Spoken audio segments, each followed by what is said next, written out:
और जो लोग सोच रहे थे कि मोदी है तो मुमकिन है कि हम बच जाएंगे, नहीं साहब, कुछ नहीं बचेगा साहब, कुछ भी नहीं बचेगा। दोस्तों, अप्रैल का महीना क्या चढ़ा, महंगाई का बम फूट गया है। कुछ लोग सोच रहे थे कि भारत बचा हुआ है, सारी दुनिया में महंगाई है तो मोदी जी ने पेट्रोल डीजल को कंट्रोल करके रखा हुआ है। देखिए साहब, एक एक करके डी कंट्रोल सब होता जा रहा है और अल्टीमेटली सबसे पहला बम फूटा आज एयर टरबाइन फ्यूल के ऊपर। यानी कि एयर टरबाइन फ्यूल दुगने से महंगा हो गया, 115%। 96,000 का हवाई जहाज में डलने वाला तेल 96,000 पे, यानी कि 96 रुपए लीटर वाला तेल आज वो 200 रुपए लीटर हो गया। 200 रुपए लीटर, बल्कि कहा जाए तो 210 रुपए लीटर के आसपास। आपके हवाई किराए दुगने हो जाएंगे, अब दुगने से भी ज्यादा हो जाएंगे।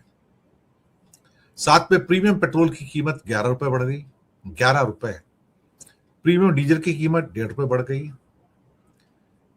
कमर्शियल सिलेंडर की कीमत दूसरी तीसरी बार आज फिर बढ़ गई, 215 रुपए और बढ़ गई, जबकि सिलेंडर अवेलेबल ही नहीं है।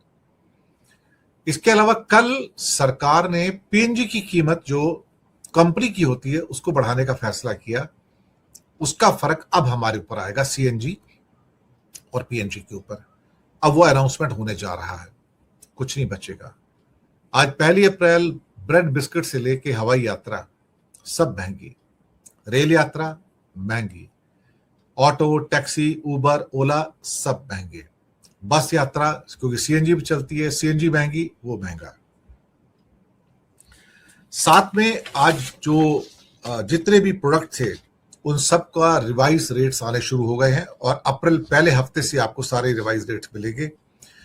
टूथपेस्ट हो या टूथब्रश हो, शेविंग क्रीम हो या फर्टिलाइजर हो, खाने पीने की चीजें हो, ब्रेड हो, बिस्किट हो, प्लास्टिक, चप्पल, जूते, कपड़े, चमड़ा, दवाई, केमिकल्स, पेंट, सर्फ, सोडा, साबुन, दूध, bread, butter, laptop, mobile, TV, fridge, washing machine, सब महंगा। इलेक्ट्रॉनिक गुड्स तो पिछले महीने ही 7 से 10% महंगे हुए थे, अब फिर से बढ़ने जा रहे हैं, अभी फिर से बढ़ने जा रहे हैं। कौन सी ऐसी चीज है जो सस्ती होगी?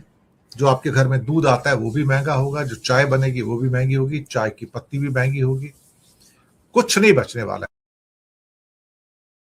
कहना चाहूंगा कि यहाँ पर ये जो महंगाई का बम फूटा है ये सबको हजम कर जाएगा। ये बच्चों की स्टेशनरी हो या आपका ये पेन क्यों ना हो, या फिर बच्चों की यूनिफॉर्म क्यों ना हो, उनके बस्ते बैग्स क्यों ना हो, आपके ट्रांसपोर्टेशन की कॉस्ट हो, आपकी कम्युनिकेशन की कॉस्ट हो, ऐसी कोई चीज नहीं जो आज से महंगी नहीं होगी। हाँ, एक चीज जरूर सस्ती हो रही है, वो है इंसान की जान। वो सस्ती हो रही है, उसकी कोई कीमत नहीं रह गई है। बाकी अब चूंकि पेट्रोल डीजल के दाम भी बढ़ने जा रहे हैं, मोदी जी इसलिए रुके हुए हैं कि सामने वोटिंग है तो उनका चुनाव ना खत्म हो जाए, कहीं चुनाव ना हार जाए वो, तो चुनाव ना हार जाए तो उसके लिए अभी रुक जाओ। 29 तारीख को जैसे ही वोटिंग खत्म होगी आखिरी, साहब वो भी रेट बढ़ जाएंगे, हो सकता है उससे पहले ही बढ़ा दे, लेकिन ये होगा, ये होने जा रहा है। तो महंगाई के बम के लिए तैयार रहिएगा, कोई छुटकारा नहीं है। और जो लोग सोच रहे थे कि मोदी है तो मुमकिन है कि हम बच जाएंगे, नहीं साहब, कुछ नहीं बचेगा साहब, कुछ भी नहीं बचेगा। ट्रंप के बारे में अब क्या कहें? पागलपन के सारे लक्षण जो होते हैं, जो साइंस होते हैं पागलपन के, मैडनेस के, अब उसके अंदर देखे जा सकते हैं। हालात कुछ इस किस्म के हैं कि जहां पर चीजें आउट ऑफ कंट्रोल हो रही हैं और जिस हिसाब से उसके ट्वीट्स आ रहे हैं, मुझे लगता है कि वो किसी भी आदमी को चिंता में डाल सकते हैं कि एक ऐसा व्यक्ति जो कि शायद अपने मानसिक स्थिति जिसकी ठीक नहीं है और जिसके अंदर एक पागलपन सी सवार है, और वो जो टेंशन है वो उसके सिर पर चढ़कर बोल रही है। एक आदमी जो बहुत ज्यादा हताश हो जाता है, निराश हो जाता है, अपने बाल नोचना शुरू हो जाता है, बौखला जाता है, ये उसके जो काम है उसके अंदर फिर दिखाई देना शुरू हो जाता है। जो उसने कल शाम को जो ट्वीट किया था जिसमें 2 बार गाली दी गई, हमने एक संवेदनशील चैनल होने के नाते उन गालियों को ढक दिया है, जहां पे उन्होंने कहा कि Tuesday will be the power play day, bridge day, all wrapped up in one in Iran, there will be nothing like it, open the F strait, यानी open the F Hormuz strait, you crazy, BA-DS, आप समझ सकते हो कि सारे ईरानी साम्राज्य को गाली दी गई है। And you'll be living in hell, just watch, praise be to Allah. इतनी गाली गलौज के बाद अल्लाह का नाम लेते हैं, इन्हें शर्म नहीं आती है। शर्म आएगी कैसे साहब? अब ये मेंटल कंट्रोल में तो है नहीं। मैंने आज तक अपनी लाइफ में कभी किसी हेड ऑफ स्टेट को इतनी गंदी, इतनी अब्यूसिव ऐसी लैंग्वेज का इस्तेमाल करते नहीं देखा है। मुझे लगता है कि ये आदमी पागल तो हो ही चुका है, शायद इसको एक बिजली के शॉक्स की जरूरत है और उसको एक मेंटल हॉस्पिटल में भर्ती कराने की जरूरत है। इनके जो सपोर्टर्स हैं, मागा सपोर्टर्स अमेरिका में, मुझे लगता है कि उन्हें भी सोचना होगा कि किस किस्म की भाषा का उपयोग किया जा रहा है उनके प्रेसिडेंट के द्वारा। हो सकता है वो भी सारे टपोरे हों, हो सकता है, लेकिन इस किस्म की लैंग्वेज अगर सो कॉल्ड, जिसे कहते हैं, यूज की जाएगी एक प्रेसिडेंट के द्वारा, और फिर ये उसके बाद ये भी कहा एक और ट्वीट के अंदर उनका कि मैं पूरी दुनिया के ऑयल को कंट्रोल करना चाहता हूं। ये इच्छा तो पहले ही जाहिर कर दी थी उन्होंने, और वो चाहते हैं कि पूरी दुनिया का जो तेल है उनके कंट्रोल में रहे। कौन तेल बेचेगा, किसको तेल बेचेगा, इसका फैसला ट्रंप करेंगे। कौन तेल खरीदेगा, किससे तेल खरीदेगा, इसका फैसला भी ट्रंप करेंगे।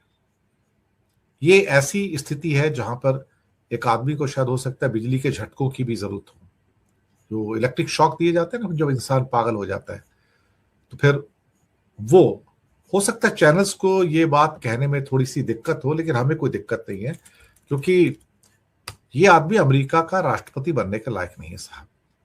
ये आदमी जो है अमेरिका का राष्ट्रपति बनने के लायक नहीं है।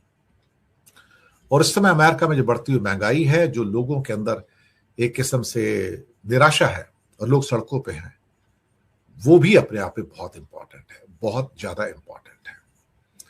खैर जो भी है, जैसी भी हो, और फिलहाल स्थितियां, जो कल ईस्टर का दिन था, शुभ दिन था, जहां पे सभी हमने ईसाई भाई बहनों को बधाई भी दी थी, तो कहीं ना कहीं जिसे क्या कह सकते हो कि जो चीजें निकल कर आ रही है बहुत निराश करने वाली है। अब वो कहते हैं कि हम पावर प्लांट डे और ब्रिज डे के अंदर सब कुछ हम नष्ट कर देंगे और कुछ नहीं छोड़ेंगे, लेकिन फिर उसके बाद ये तो पूरा का पूरा जो क्या कहते हैं कि खेल जो है मोसाद का खेल है, पूरा का पूरा देखा जाए तो, और CIA का खेल है, जहां वो पूरे के पूरे गल्फ के खित्ते को जलाकर राख कर देना चाहते हैं ताकि उनकी समृद्धि नष्ट हो जाए और वहां पर ग्रेटर इजराइल बनाने का सपना पूरा हो। ये ग्रेटर इजराइल का जो सपना है ना, यही शायद मुझे लगता है कि इजराइल की भी कब्र के लिए काम करेगा, और इजराइल भी आपको धीरे थोड़े दिनों में कब्रिस्तान की तरह नजर आना शुरू हो जाएगा, क्योंकि इजराइल से बच जाएगा, क्योंकि ईरान तो बचेगा। ईरान तो 5000 साल से चला आ रहा है और आगे भी बचेगा, कोई कुछ नहीं कर पाएगा। आप 10 करोड़ लोगों को एटम बम गिरा के नहीं मार सकते, आप नहीं मार सकते, लेकिन यही ईरान जब निकल कर बाहर आएगा और ICBM भी बनाएगा और एटम बम भी बनाएगा, तो मैं यकीन से कह सकता हूं कि कुछ सालों के बाद दुनिया फिर ये ऐसा कोहराम मचाएगा कि कोई देश इसका मुकाबला नहीं कर पाएगा।